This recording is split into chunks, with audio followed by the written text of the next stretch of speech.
Hi everyone, my name is Carly Michelle and today I'm going to be talking about my hair care routine. I have always had very long hair, except like when I was like little, like 5 years old. But ever since like I can remember, I've always had really long hair. And you know, my hair grows pretty quick. So all the things in this video are just like, they are my hair type. Take that as you will. These are just things that I have found that work for my hair really well. And if your hair doesn't grow that quickly, maybe some of these things that I'm going to be talking about will help you. But other than that, let's get into it. Okay, so first off, I want to start off with all the things that I did to my hair that ruined it. I didn't know that it ruined my hair. So about a year and a half ago, I was doing something to my hair called Sun-In. If you don't know what Sun-In is, be glad you don't, because Sun-In, if you have no idea what Sun-In is, be glad you don't. You do not need it, don't use it.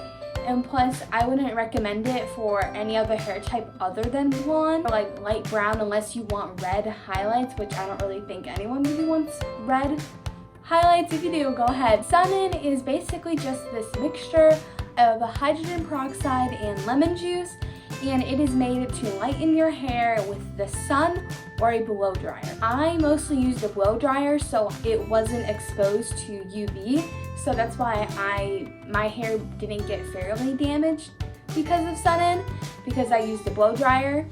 But if you were to go out in the sun and wear Sun-In for like hours outside, it would probably make your hair extremely frizzy and extremely fragile, especially at the ends of your hair, and you do not want that. It creates dead ends, it ruins your hair, especially if you get it in your roots. It can trash the cuticles of your hair, which is the most important part of your hair. Do not do Sun-In. Frankly, I don't think it works that well. It didn't work that well on me, maybe because I used the blow dryer, but it really didn't work that well. My hair naturally gets lightened in the sun. Like you can see back here is places that don't get touched by the sun. So I guess this would be my untouched hair color. But this is my natural hair color. I've never dyed it other than if you count Sun-In. One thing that you can do if you want to bring out the natural highlights in your hair is lemon juice. Has acetic acid in it, which helps lighten your hair, and it is going to kill your hair. So if you have short hair and you don't care how long it is and you don't mind getting it cut a lot, then yeah, go do lemon juice and stuff. But honestly, if you want to lighten your hair that badly, I would just get it bleached. Like, I mean, it's done by a professional, and it's probably a lot safer than trying to lighten your hair at home by yourself. So just, I don't recommend it. Occasionally I'll do it. Truth be told, I don't think it does that much for your hair. I didn't notice much change in my hair. You know, it was still long. I liked the color of it. Yeah, I would always want it a little bit lighter. My hair is not the typical hair color you see, you know, a mix of blonde and like brown and gold and stuff. But I've learned to love my hair color because it's pretty unique. But anyway, I at that time was not happy with the way my hair looked, and honestly I was kind of getting a little bored with it. You know, I was trying new things to do. So also at this time I got really into doing different hairstyles, I guess curling and straightening. Up until that point, I started straightening my hair, curling my hair around, I guess, 7th grade, but that was only curling. I didn't start straightening my hair every single day until probably around the 9th grade, late 8th grade, 9th grade time. I had a straightener, but I didn't really use it that much, so my hair would kind of just dry straight or like with some waves in it, and I would just go to school like that and not really care that much. I straighten it probably maybe 2 times a week, and then the other times I just let it be. I let it sit and let it just be happy. So that goes into the next category, which is heat. You do not need to be putting heat on your hair every single day, especially your ends. You don't need to be doing that, I guess, unless your hair is curly and you want it straight, I guess, then maybe, I don't really know. But if you have hair that's like mine, that is pretty, you know, it's thin, but I have a lot of it, so it looks thick. It is a little bit thinner. I don't know if you can really tell, but it is a little bit thinner, but it looks thick because I just have a lot of the strands and it's long. Actually, that makes it look thin, so never mind. I started putting heat on my hair a lot around the 7th and like 7th through 9th grade time, and I didn't always put heat protectant on it, so that's another thing. Heat protectant, you need it.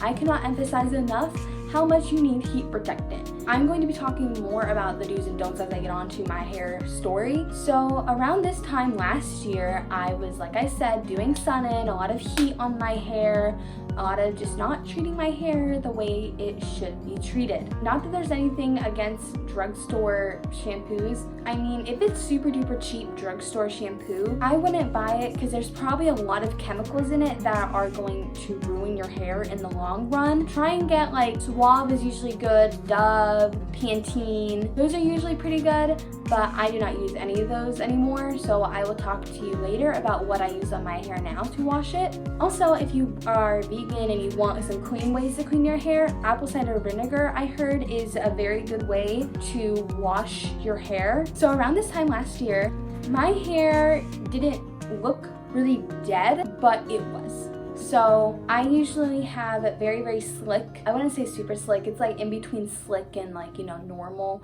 But, you know, I feel like my hair hides dead ends pretty well. But eventually you can see the dead ends, and I had about 6 inches of dead ends that I had to let go of, and I did not want to at all. I just kind of told her like, hey, cut off whatever was dead. My hair was, I guess it's about the length it was now, maybe a little bit longer, and I got it cut to about here.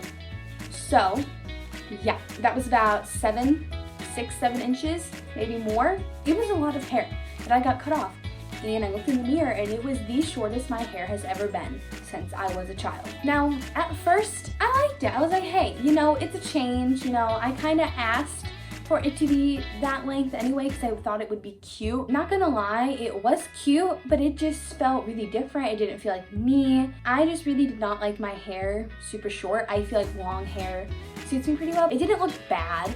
It was still cute, but I really preferred to have longer hair than that. That was still pretty long. So then I invested in, well, first, better hair care routine. So I threw out the sun-in, I stopped doing lemon juice, I stopped putting heat so much on my hair, and I took very, very good care of my hair starting from that point.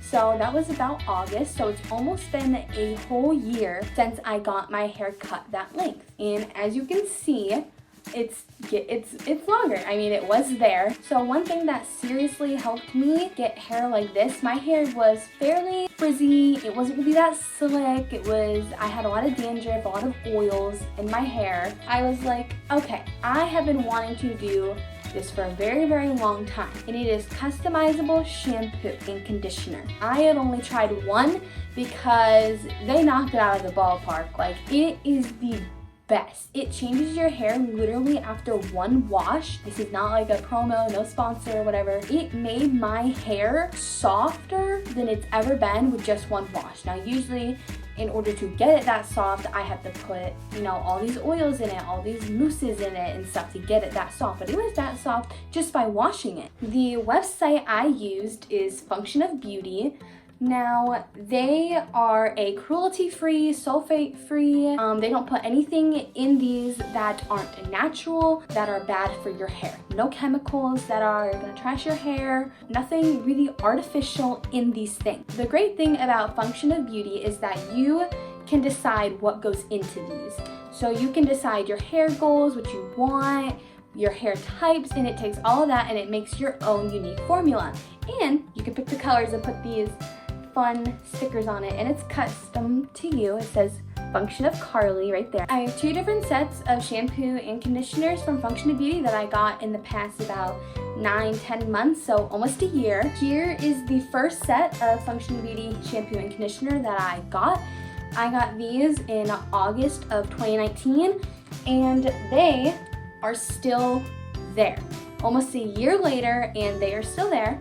Granted, I have another one that I have also been using. Come on, this is pretty good. So those two that I just showed you, I had fixed split ends, lengthen, thermal protection, which I highly recommend if you put any kind of heat on your hair, strengthen, and nourished roots. Those are the ones that I put in those because I was really trying to grow my hair out and, you know, fix all of the problems that I had with my hair. This set that I have right here, my hair was getting healthier. I decided to do volumize because, you know, gotta get that volume in it. It wasn't something that I really needed, but I decided that I really wanted it, and yeah, I think it works. I think my hair is pretty volumized.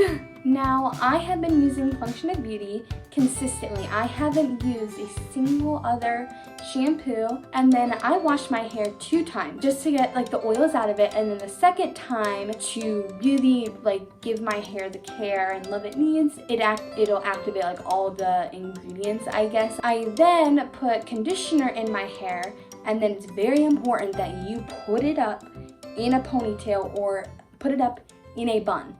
Trust me, you will get back acne. I'm not even joking. If you're wondering why you have back acne, it's probably because the conditioner is sitting on your back while you're in the shower. 3 to 5 minutes is good enough.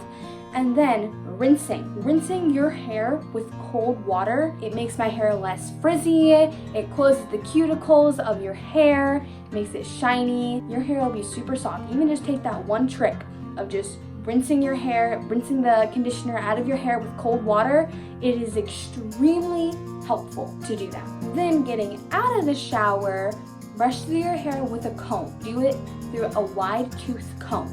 And then just let it sit. If you want your hair to not dry kinky, I would go through it a couple times while it's still wet. You can blow dry your hair however you dry your hair, dry it. I just don't recommend putting it up in a turban. I've done that for a very, very long time and learned that it was bad for your hair. So just run through it and it'll eventually dry. I'm gonna see if I can pop in a picture, like right now, of what my hair looked like before I got it cut, after I got it cut, and what the length of it is now. So, as you can see, my hair has definitely grown. I mean, it's been a year. So, today I measured my hair from where my starting point was to where it is now. My hair was right here. It was like right about there. So, I measured it from starting to ends of my hair. That is 6 inches of hair that has grown in the past about 9 months. I think that that is pretty good, you know? I know that not everybody can afford these things, but first of all, there are coupons online. If you watch another YouTuber's, like more famous YouTuber's review of Function of Beauty, you will get 25% off of your first order. So there's that. Go watch somebody else's video about Function of Beauty if you really want these shampoos, and you will get some money off. I really do recommend buying these shampoos and conditioners just because you could probably go a whole year with using these. I only bought 2, that's maybe $100 a year. Probably not even $100 a year, you know, because you get money off sometimes if you do it right. I think that is pretty good for customizable shampoo. The quality, like your hair goes up in just one wash. Anyway, thanks for watching this video. I hope you guys have found these tips helpful, and I hope you will use them. Again, this is not sponsored or anything. This is just an honest person reviewing a product that I have used for an entire year. I know every single hair type is different, and that is what is great about customizable shampoo. I really recommend it. Use these tips, learn from my mistakes. Do not put sun in your hair. Don't sun bleach your hair in any way. Use heat protectant. Don't use heat on it all the time. And just be really kind to your hair because your hair does a lot for you, you know? I hope you enjoyed, and make sure you like and subscribe and leave a comment if you found any of these tips useful. And I will see you guys in the next one. Bye!